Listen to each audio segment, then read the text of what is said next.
Today on Pro Church Daily, we're talking about why older churches must embrace technology. Well, hey there, and welcome to Pro Church Daily, the show where in 10 minutes or less you'll get your daily dose of tips and tactics to help your church share the message of Jesus while we navigate the biggest communication shift we've seen in the last 500 years. I'm your host, Alex Mills, joined as always by the boss man, it's Brady Shearer, and today we're talking about why older churches must embrace new technology. And the entire reason this channel exists, Alex, is to talk about seizing the 167, the 167 hours beyond your church service. And we talk about this wild communication shift that we're living through and the number of companies that have come out of nowhere in other industries and completely disrupted the way that we've done things forever. And we encourage churches to embrace this new technology, to take the timeless message of Jesus and share it through timely mediums so that more people can hear the hope of Christ about reconciliation and redemption and purpose and eternity with love and hope. And one of the common pushbacks that we receive is from churches that are older when it comes to their demographics. And they'll say to me in DMs or in emails, people with great intentions that are trying to do as much as they can with what they have. And I'll hear things like, I don't know if my church is ready for this. We're just a little too old. Right. You know, there are too many people in our church. We've done things one way for too long. I don't think that we can change now. And I just want to push back on that misconception a little bit. Every congregation is unique, but when we look at the general data that we're about to share now, I think that it paints a pretty encouraging and hopeful picture for what is to come and also where we are right now, no matter if your congregation is old or young. Let's start with some general stuff. In the year 2000, 5 in 10 American adults were online. Fast forward to 2015, that number has ballooned to 9 in 10, and that research comes from Pew. If you look at the demographics of 50 and under, more than 97% of people in America under 50 are online. So everybody. Yeah. And so again, that's 50 and under. So it's easy to push back on that and say, well, my church has a lot of people that are older than 50. So I've got 3 really exceptional and surprising, frankly, data points when it comes to seniors and boomers. The first 2 come from a report directly from Google.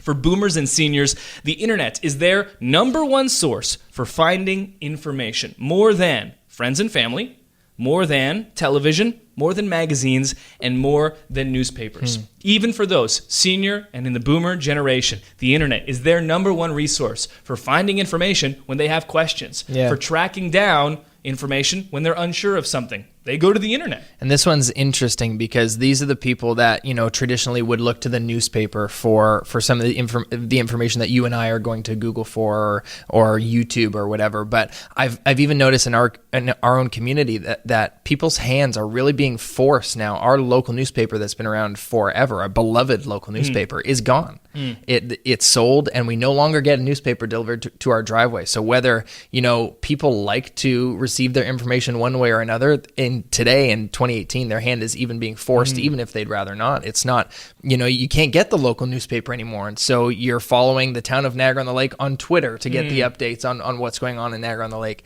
And so it's very interesting. And this stat was shocking to me at first hearing it, but as I kind of thought about it for a minute, I realized, even if their preferred method of getting information is another way, in 2018, they don't really have a choice anymore. Yeah, that's the thing. Like, I was with my grandparents the other day, and they had their friends over. My grandparents, are around 80, and their friends were a little older, pushing 90, and really vibrant, like, doing a ton of stuff, haven't slowed down, living their best life. And at one point, they pulled out the newspaper, and like, oh, Brady, have you seen this article in the newspaper? And I was like, what? In the what? I didn't even know how you got that. and that's to show that, like, these communication mediums are still beloved, but they also had their phone out and were looking up a bunch of stuff while we were there. Yeah. And it's a little bit of a both and. Like, you're older, and the grandkids that you want to keep up with, the kids that you want to keep up with are spending so much time online, you're forced to migrate. And then that newspaper you've got for so long, well, now you got to keep up with the town on Twitter, you're forced to migrate. And so this, I think, shows the adaptive nature of all humans. Yes. Necessity is the biggest driver of change. And even for you as a church, you may not want to make these changes, but we're getting to the point where even if your congregation is older, that necessity line, if we haven't already crossed it, is creeping up more and more and more. Let's move to data point number 2. Boomers and seniors, this one also from Google still, spend more time online than they do watching TV in an average week.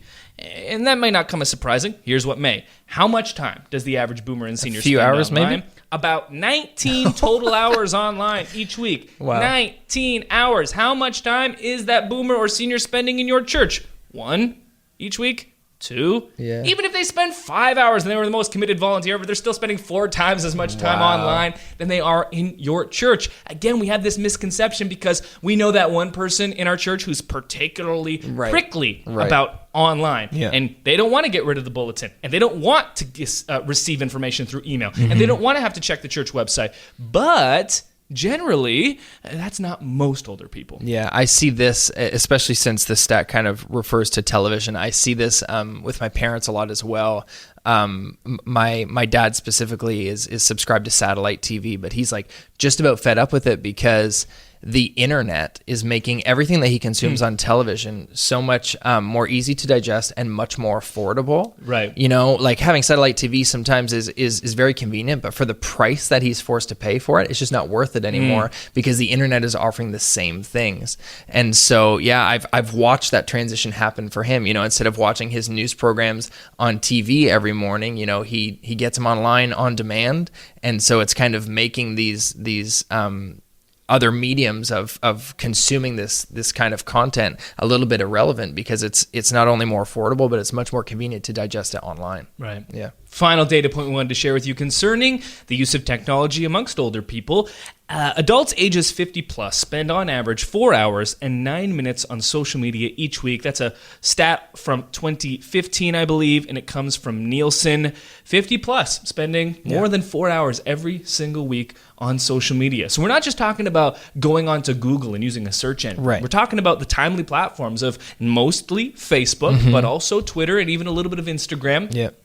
4 hours and 9 minutes every single week. This one gets me because as a millennial, you hear often, I don't hear it as much anymore because I'm a bit older, but I remember when I was younger, oh, you millennials always got your heads in your phones and you can never get out of your phones, whatever. And I look up and I look around and I'm like, you guys are on Facebook more than I've ever used Facebook. It's like, you know, and so this stat, like you said, it's from 2015. And so 3 years later, now we're in 2018. I'm sure that this number is probably inflated even more. And we'll have to wait a little while to get the stats of the time that we're living in right now. But I've always found that funny when people point to millennials. You guys spend so much time on your phones. When I look up and see, well, I mean, I didn't even have the Facebook app on my phone until I started working here and had to have it on my phone because I just didn't want to interact with that on my phone. Here's the great thing about older people that use Facebook. You know, Facebook's probably going to be your biggest social platform as a church. Yeah. Facebook groups, we've talked about a lot this year and how timely those are right now.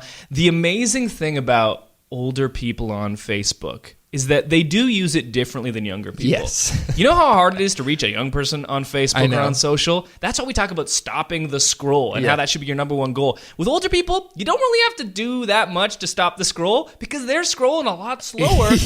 And that's not an insult. No. That's an amazing thing for your church. It really is. You know, like you got me and I'm like scrolling through like a mad person. Yeah. And then, you know, my grandparents, they're like, yeah, I see every single thing you post on social. Yeah. I'm like, you're the best. They also comment on every single thing, share every Facebook post. Exactly. Yeah. Like I've gone into, you know, this is another online thing. Like I've gone into like our email open rates for Pro Church Nation, and our greatest contact of all time is my grandmother. Of course. Because she opens every single email. A legend. Because she loves me. But the older people involved in your church are going to exhibit the exact same behavior. Yeah. And this is a good thing. And here's the bottom line. If you are an older church, it's time to start embracing technology. One, because that line, that necessity line, I think we've already passed. But also because, maybe your church is a bit older, but the data would suggest that just because your church is older doesn't mean that they are not using social. Right. When we look at the generations to come, Gen X, Millennials, Gen Z,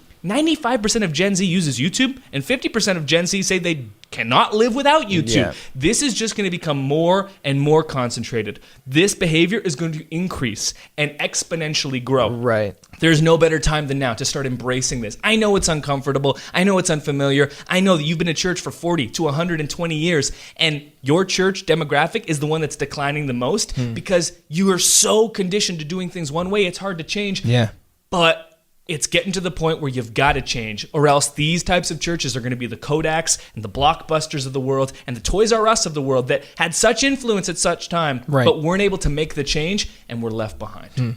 The encouraging thing is that reaching people now is easier than it ever has been before, and your demographic is probably a lot more engaged online than you may be willing to accept. It's all good news. It's all good news. Yeah.